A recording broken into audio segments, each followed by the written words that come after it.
I just want to talk about hospitality and training systems, leadership, culture, all those good things. And for those of you who aren't familiar with my background, I've been in the industry for over 20 years. I started off as a busser, believe it or not, and worked my way up to hostess, server, bartender, all that good stuff. And I was really obsessive with guest experience, even when I was a server, even when I was a bartender. I knew there was something special there, and I absolutely love it. I was enamored with it, but it didn't start off like that. It didn't start off with rainbows and unicorn. I actually had a really, really rocky start in the hospitality industry.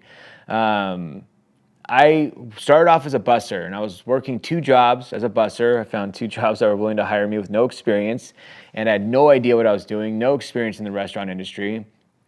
I remember my first day, my first job bussing. I would bus tables and people would leave their receipts, not their signed receipts, but just their receipts on the table. And I remember every time I'd grab the receipt and I'd hand it to the server.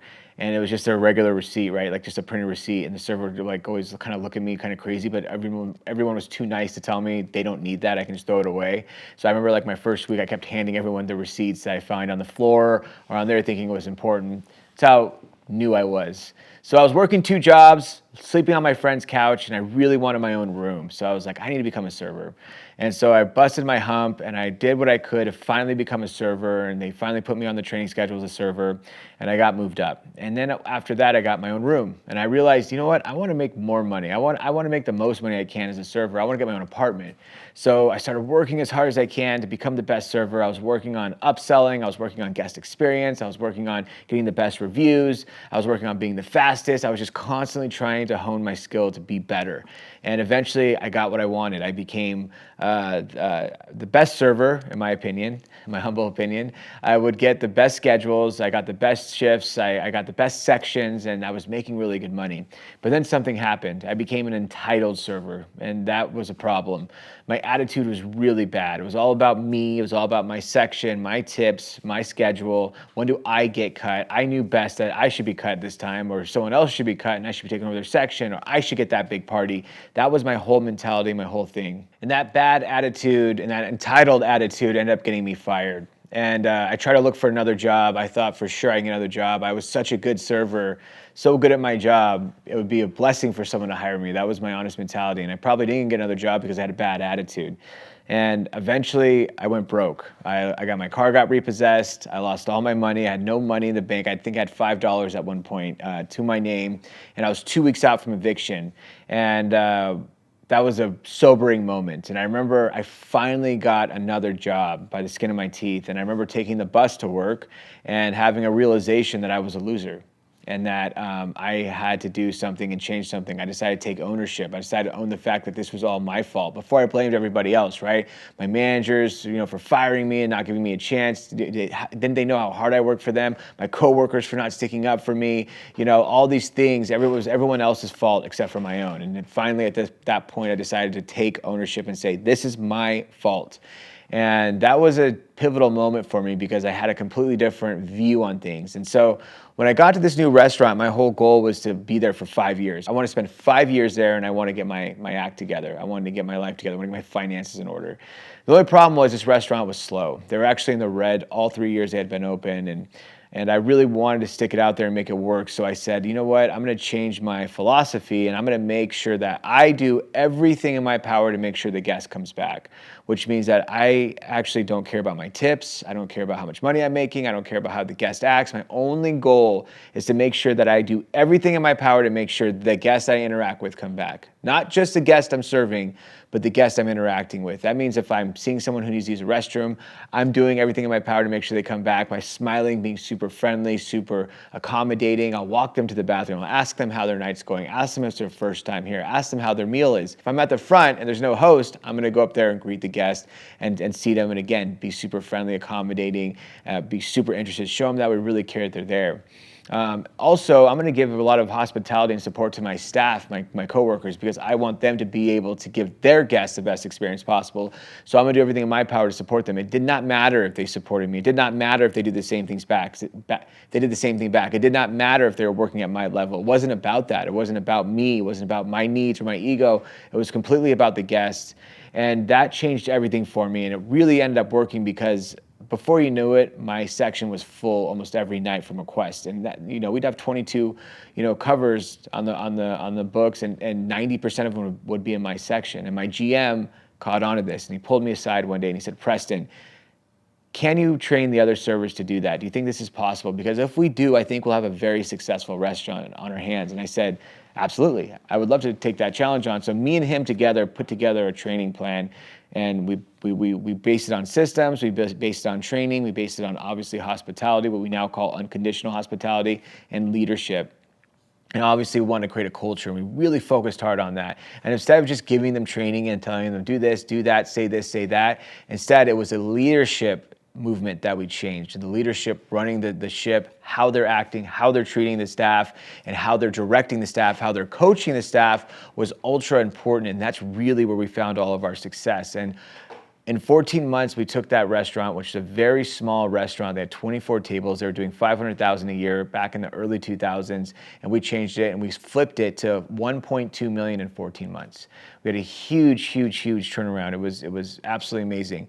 And corporate called down and said, "What the heck are you guys doing down there?" And so when we told them, they asked us if we could do that with their other restaurants. Now, a lot of their restaurants were in the green. They were doing really well, but they wanted them to do better. They wanted this culture in the other restaurants. So we would go around and go to the restaurants, and we'd flip them around. We would turn them around just culture-wise, right? Just hospitality-wise. And obviously, there's a huge financial gain with that. But a lot of times we'd go into the restaurants and they don't, we get there and the GM would say, okay, when do we get this? When do you want us to get the staff together? How do you want to do this training? And then we'd have to explain to them, we're not training your staff. We're training your leadership team. They're the ones that are going to train your staff. They're the ones that are going to make the difference. They're the ones that need the tools to ultimately succeed long-term. Do you want a solution right now? Do you want a Band-Aid? Do you want something, a quick fix? Or do you want this restaurant to be one of the most successful restaurants in this area? Because if that's what you want, long-term fix, and what that's going to be is your leadership team and your systems and your culture. That's what you want to focus on. If you're sitting there focused on training your staff, I'm going to pull that server side and train them, that's not going to work, right? That's a very temporary fix for a very short-minded solution. And so with that, we were able to turn restaurants around. Eventually, I got poached to other companies, and I would help them turn their restaurants around, and I had a really successful career.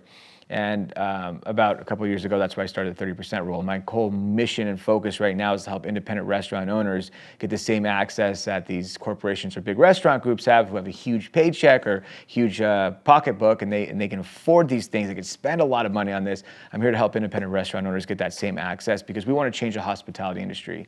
And the reason is because hospitality is dying. And I think you see it. Everyone sees it. It's no secret, right? You go out to eat. There's no hospitality anymore. It's so rare, especially consistently. If you go to the bank, right? If you go get your nails done, if you go to get your car serviced, there's just no hospitality anymore. It doesn't exist. It's so rare, and we want to bring it back, because that has two impacts, right? It has impact on the business that you're in, or the business that's servicing you, but also that hospitality is lacking because it's lacking outside of work. It's lacking in our society as human beings, right? Us being hospitable to each other as human beings is lacking, and that's why it's seeping into work. But places like Chick-fil-A, places like In-N-Out protect their environment. They have a protection. They focus on that protection. And so that way outside forces can't get in, right? They're protecting their circle. So when people come in, even if they have that influence of no hospitality, or they haven't been trained on it, or haven't been even introduced to it their entire life, they train them up, right? And they treat them as if they're the guest, right? They're really focused on employee experience. And that's why they're so successful. It's not their training, their documents is not what helps them. What helps them is their leadership team having the systems to support the culture, to create this ambiance and create this environment where people can thrive. So that's why I always tell people, if you're trying to fix your training, awesome, you should be, right? Most restaurants have broken training to begin with. But the first step to fixing broken training is fixing broken leadership. That's the first step. If you don't do that, you'll be doing it backwards. It makes no sense. It's like having a flat tire and you think the solution is changing your oil. Like, it doesn't make any sense. Like, sure, you can change your oil if it needs to be changed, and that's probably going to be beneficial for your car, especially if you're way overdue for an oil change. But you probably want to fix a flat tire first. Or if you have a leak in your boat, right? If you have a leak in your boat and your boat's slowly sinking, right? You're the person that's sitting there scooping out water with a bucket like this. That's fixing your training, right? Fixing your leadership is finding out where that hole is and plugging that hole up. Then you get the bucket and you start scooping out the water. If you try and do it backwards, it's going to be a failure. And that's why so many restaurants fail, is because they're always trying to fix the wrong thing. And that's what I learned early on in my career, because the reason why I learned that and I understood that was because I was a hourly employee for so long. I was a host, I was a busser, I was a server, I was a bartender for so long.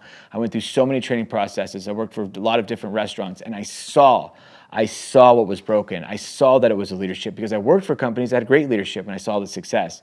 And then I worked for a lot of companies with bad leadership, and I saw the detrimental effect it had on the business. And it was so detrimental, right? But the whole time, of course, everyone's talking about training. Everyone's talking about systems. Everyone's talking about hiring the right people. Everyone's talking about the new build out. Everyone's talking about a new menu. Everyone's talking about a happy hour. They're trying to fix everything else but the problem, which is leadership. That's why I was so hyper focused on it, and I knew at the end of the day that was going to be the solution. And my story is a perfect example, because me thriving as an employee, I only got to take it to the next level because I had a leadership team that fully supported me. And that's what really took it to the next level, right? They saw what was working, and they came to me and said, can you imagine a GM going to a server and saying, I want you to create training for the rest of the team, right? But that was the kind of leadership that we had, because he wanted solutions and he knew where the problems were. But I told my GM, I said, listen, we have to focus on the leadership first, right? I just created all these trainings, these systems, we worked on it together, but we have to fix the leadership first. We have to make sure everybody's on board and everybody's bought in, because if they're not, all of this training is going to be for nothing, right? It's going to go in one ear, out the other, unless you have to follow through and follow up. And so that's what I hyper focused on when it came to hospitality, guest experience, and that's what I obsessed over. And it's just a blueprint, it's a roadmap, it's not a secret, it's not some sort of crazy formula. It's a blueprint and a roadmap that just works, and it's worked for over 300 restaurants I've worked with independently. It worked with over almost the 80 restaurants I worked with when I was working for restaurants. And the problem is that a lot of people don't understand that things have changed and times have changed, and that's really important too. And you have to understand with training and leadership development and everything that goes into culture that it's an evolution, right? You cannot just set it and forget it. It's not like one size fits all. It evolves over time. And a perfect example of what we've gone through in the last 5 years is COVID, right? Post-COVID entitlement with employees. And we have Gen Z coming in, and they're a completely different type of person to train than a person like a baby boomer, for example, or millennial. All three of those generations are trained differently and think differently and act differently and are motivated differently and get buy-in differently. And that's what we have to focus on, is how are we evolving with the times, post-COVID entitlement, Gen Z. Now there's AI. So AI is going to change the way people think and learn. I'm not saying AI needs to train your staff. I'm saying AI has changed the way people process information, get information. So we have to adapt. And so that's what we always focus on at 30% Rule, is adapting, evolving, training. What worked 5 years ago doesn't work today, unless you're a very well-oiled, well-ran restaurant or corporation like Chick-fil-A, like In-N-Out, like those top brands, Ritz-Carlton. Yes, then you can stick to that old 5-year training. But even then, they evolve little by little.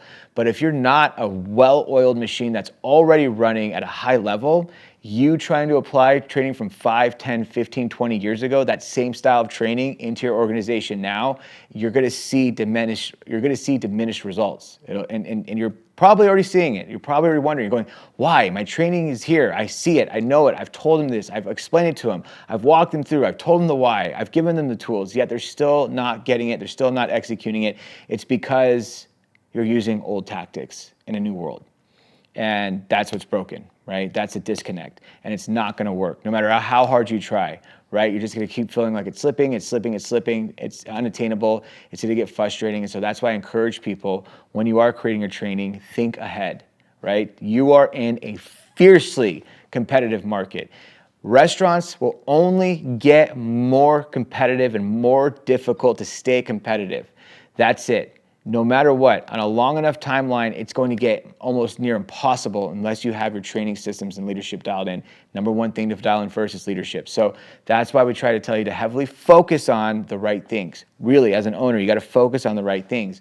And right now, that's leadership. That's what's sorely lacking in our industry. And I would ask yourself as a case study, do you think that your leadership team is performing at a high level? Do you think they get it? Do you think they're bought in? Now, there's a difference between dedication and buy-in. There's a difference between dedication and them getting it. There's a difference between dedication and being a good leader.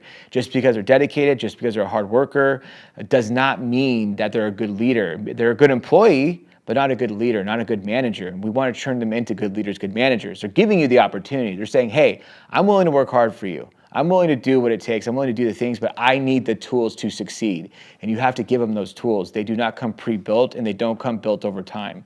For example, we worked with a restaurant group, and we were talking about their leadership development. And even the director of operations said, Preston, I truly believe that leadership comes with time. It comes with scars.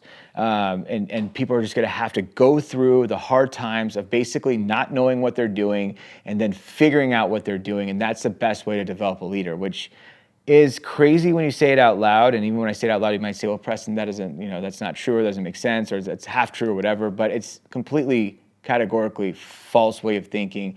It's going to make you lose good leaders faster than obtaining functional ones. And that's a huge problem. You cannot rely on them failing to success, right? There's no point in them getting the scars. Yes, as a child growing up in the world, you do need to go through failures and get the scars in order to become a well-developed person. But this is a business, right? We have tools and we have opportunities to prevent our leadership team from getting the scars, Yes, they're going to get some, but not as many. They don't need to get as many as humanly possible. We can give them the tools and the resources to be good at their job and learn from there. And then they'll have some lessons to learn on their own for sure, because they're human and they're going to react to things differently, learn things different, and be different in certain situations. But we can give them the tools to succeed at a high level from the get-go. But we have to be committed and willing to do that. And a lot of times, a lot of restaurants either move someone up, or they bring someone from the outside and they say, okay, here you go, good luck, right? Here are the keys, here's where you drop the cash, here's our menu, here's our computer system, here's how you're gonna clock people in and out, all that good stuff, like there you go. That's our roster, this is how we operate, good luck. But there's no leadership development, right? And especially branded leadership development. For example, do you think Chick-fil-A has a certain way they develop their leaders? They have a certain way they want their leaders to act. They have a certain way they want their leaders to perform, a certain way they want their leaders to present themselves. Do you think they have all those things? And do you think they have them in spades? And do you think that they have follow-up to make sure they do it? Or do you think they say, okay, so here's all the information, here's what you do, here's a cash out, here's how the restaurant runs, here's where the cups are, here's where you order inventory, good luck. No, they have a system where they say, this is exactly how I want you to perform. And it's not robotic. We still want you to have your personality, but you're going to have to work within our boundaries. We need you to have a branded leadership role here, to give branded hospitality, to be able to give our staff a branded upbringing into the business so that we have a branded culture that everybody can live by, which is exponentially different than I'm going to take you 20% of the way, which is basically the transactional piece of it, and then you'll go the rest of the 80%. Good luck. And that's why it's so funny, because I run into so many restaurant owners who say, my staff is just transactional and I can't get them to give hospitality. The truth of the matter is that they're going to respond and act how you respond and act with your leadership team. So if you're training your leadership team only on the transactional side of things, then they're going to be transactional as your front of the house staff, because the leadership team is being trained on the transactional piece, but not the hospitality piece. And assuming that because they came from X, Y, and Z and they have this much experience, so they're going to be hospitable or learn hospitality, now you're taking away the branded hospitality out of your restaurant, because now you're taking someone else taught them the way to be hospitable in their restaurant, and you're bringing them in, and now they're going to use that training and bring it into your restaurant, which causes confusion for both the guest and the staff, because now you have 3 different managers with 3 different hospitality styles from 3 different companies teaching hospitality 3 different ways and presenting it 3 different ways. So there's no branded hospitality. It's just kind of a free-for-all. I want to just kind of end the podcast there. I just want to tell a little bit about my story, where I'm at, my mindset, what I focus on, why I'm so obsessed with it, and what my mission is. And I just want to say that if you're out there and you're listening and you're like, hey, I really just want to get my operations dialed. I need leadership development. I need help with hospitality. I need help with consistency. I need staff buy-in. Remember, it all starts with your leadership team, and it always is going to be really highly effective on what you focus on, because you only have so much bandwidth, and your focus gets diluted the more things you focus on. So if you have a problem with consistency, with guest experience, with people being transactional in your company, with people having buy-in in your company, with getting good leadership, with getting good staff in general, keeping people on your team, if you have trouble with upsells, you have trouble with passion selling, any of that stuff, it's going to all start with your leadership. So take that focus, that really, really finite focus you have and that very valuable focus that you have, and hone it in on the one thing that's going to fix those problems. Because you might have one of those problems, two of those problems, you might have all of those problems. But if you hone it on that one thing, leadership, they're going to fix all those problems for you, but you have to be focused on the right things.